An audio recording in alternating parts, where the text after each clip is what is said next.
જાણીતા લોક ગાયક ભરત બારોટને પ્રિન્સ લોક કલા પુરસ્કાર એવોર્ડથી સન્માનિત કરાયા।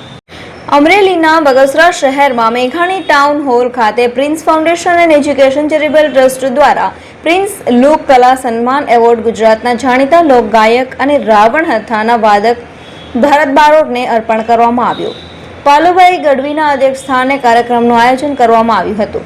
Prince foundation and education charitable ટ્રસ્ટના પ્રમુખ વી.કે. જેઠવા સૌ લોકોને શબ્દો આવકાર્યા। સાથે વીડી મકવાણા, સ્નેહી પરમાર સાહેબ સહિત ટ્રસ્ટીઓના સહયોગથી આ લોક કલા સન્માન 2026 અર્પણ કરવામાં આવ્યો।